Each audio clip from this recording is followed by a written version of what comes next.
লবিতে তো রেকর্ড হয়েছে, রেকর্ডিংয়ের আমার কাছে আছে। আমি রেকর্ডিং আপনাদের গ্যালারিতে ছিলেন, ব্রাত্য বসু বলছিলেন এনার টাইম উনি শুরু করেছিলেন আপনার 2:06, ওনার টাইম ছিল 11 মিনিট, বাড়িয়ে বাড়িয়ে অনেক দূর বলেছেন। উনি বললেন গতকাল তৃণমূল কংগ্রেসের প্যান্ডেলে বা আমাদের যে মঞ্চে ভারতীয় আর্মি রাজনৈতিক উদ্দেশ্য নিয়ে বাধা দিয়েছে, আর্মির অ্যাকশন হয়েছে বলেছেন। দিয়ে দ্বিতীয় স্ট্যান্ডায় বলেছেন পাকিস্তান আর্মি যেমন 71 সালে বাংলাদেশের উপরে জগন্নাথ হলে ঢুকে এসব করেছিল, তার সঙ্গে গতকালের আর্মি অপারেশনকে যেটাকে ইলিগাল স্ট্রাকচার রিমুভাল তাকে কম্পেয়ার করেছে। তখন আমরা বিরুদ্ধে দাঁড়িয়ে বললাম, স্পিকার আপনি এক্সপান্স করুন, ভারতীয় আর্মিকে নিয়ে ভারতীয় কোন একটা প্রদেশের বিধানসভায় এটা করা যায় না। ভারতীয় আর্মি সবার উপরে, আমাদের স্থান, আমাদের মান, আমাদের সবকিছু গর্বের বিষয়, করা যায় না। স্পিকার তো এক চোখ বন্ধ রাখেন, স্বাভাবিকভাবে তিনি ইগনোর করেছেন। আমি স্লোগান দিয়েছি, আমার স্লোগান ছিল হিন্দুস্তান জিন্দাবাদ, ইন্ডিয়ান আর্মি জিন্দাবাদ, ভারতীয় সেনা লহ প্রণাম, ভারতীয় সেনার অপমান মানছি না। এই চারটে আমার স্লোগান ছিল। আমার দাবি ছিল ব্রাত্য বসু গতকালের আর্মির মেয়র রোডের অবৈধ স্ট্রাকচার ভাঙাকে কেন্দ্র করে যেভাবে আর্মিকে অপমান করেছেন এবং পাকিস্তানের 71 সালের যে অ্যাকশন তার সঙ্গে কম্পেয়ার করেছেন, দুটো একসঙ্গে করা যায় না।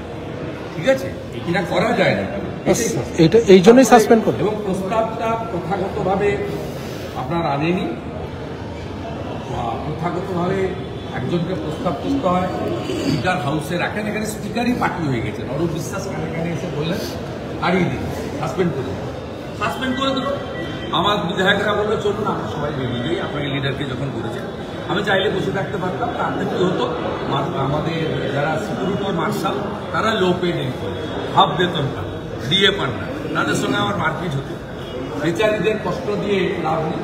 তাই আমরা যারা ছিলাম 30-35-40 জন বাইরে বেরিয়ে এসে সরকার স্লোগান করেছি এবং ব্রাত্য বসু যা বলেছে সবটা আছে।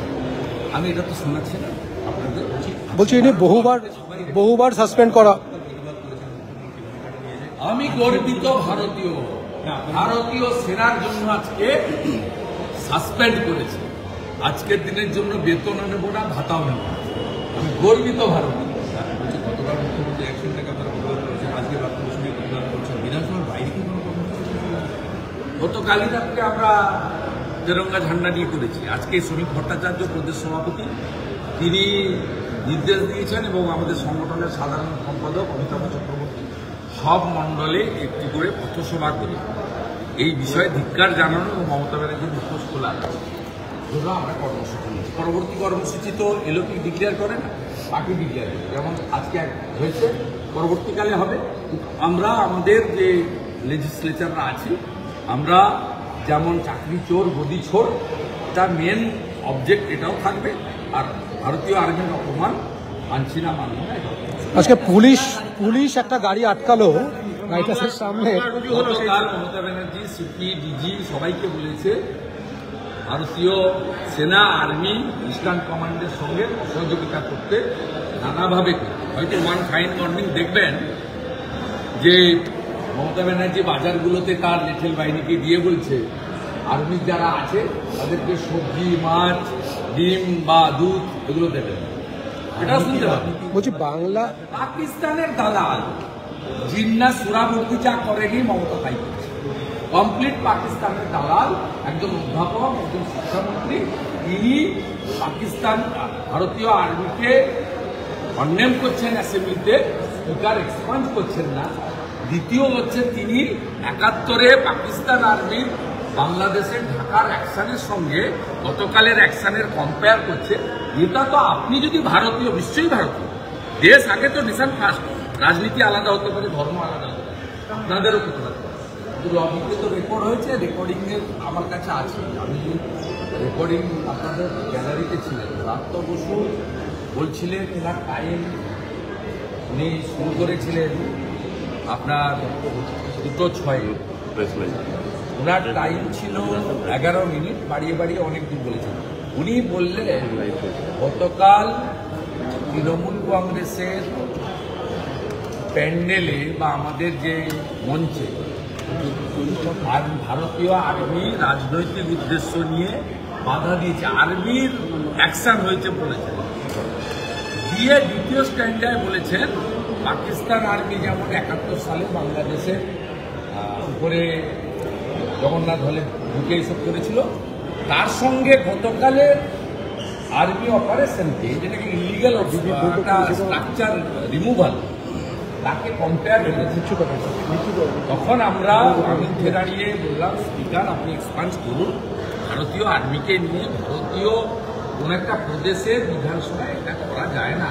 ভারতীয় আর্মি সবার উপরে, আমাদের স্থান, আমাদের মান, আমাদের সবকিছু গর্বের বিষয়, করা যায় না। স্পিকার তো এক চোখ বন্ধ রাখেন, স্বাভাবিকভাবে তিনি ইগনোর করেছেন।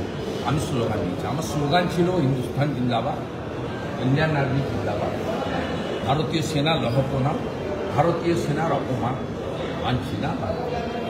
এই চারটে আমার স্লোগান ছিল। আমার দাবি ছিল ব্রাত্য বসু গতকালের আর্মির মেয়র রোডের অবৈধ স্ট্রাকচার ভাঙাকে কেন্দ্র করে যেভাবে আর্মিকে অপমান করেছেন এবং পাকিস্তানের 71 সালের যে অ্যাকশন তার সঙ্গে কম্পেয়ার করেছেন, দুটো একসঙ্গে করা যায় না।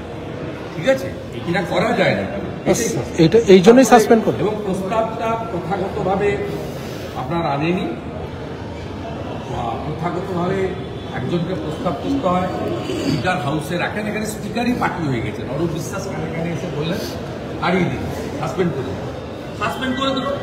আমার বিধায়করা বললো চলুন আমরা সবাই বেরিয়ে যাই, আপনাকে লিডারকে যখন করেছেন। আমি চাইলে বসে থাকতে পারতাম, তাতে কী হতো, আমাদের যারা সিকিউরিটি মার্শাল তারা লো পে নেই করে হাফ বেতন পান, দিয়ে পান না, তাদের সঙ্গে আমার মারপিট হতো। বেচারীদের কষ্ট দিয়ে লাভ নেই। তাই আমরা যারা ছিলাম 30-35-40 জন বাইরে বেরিয়ে এসে সরকার স্লোগান করেছি এবং ব্রাত্য বসু যা বলেছে সবটা আছে। আমি এটা তো শোনাচ্ছি না আপনাদের, বলছি ইনি বহুবার সাসপেন্ড করা। আমি গর্বিত ভারতীয় সেনার জন্য আজকে সাসপেন্ড করেছে। আজকের দিনের জন্য বেতনও নেব না, ভাতাও নেব না। আমি গর্বিত ভারতীয়। গতকাল মুখ্যমন্ত্রী অ্যাকশনটাকে আপনারা প্রতিবাদ করেছেন, আজকে ব্রাত্য বসু নিয়ে প্রতিবাদ করছেন। বিধানসভার বাইরে কি কোনো কর্মসূচি? গতকালই রাত্রে আমরা তেরঙ্গা ঝান্ডা নিয়ে করেছি। আজকে শ্রমিক ভট্টাচার্য প্রদেশ সভাপতি তিনি নির্দেশ দিয়েছেন এবং আমাদের সংগঠনের সাধারণ সম্পাদক অমিতাভ চক্রবর্তী সব মণ্ডলে একটি করে পথসভা করে এই বিষয়ে ধিক্কার জানানো এবং মমতা ব্যানার্জির মুখোশ খোলার জন্য আমরা কর্মসূচি নিয়েছি। পরবর্তী কর্মসূচি তো এলওপি ডিক্লেয়ার করে না, পার্টি ডিক্লেয়ার করে। যেমন আজকে হয়েছে, পরবর্তীকালে হবে।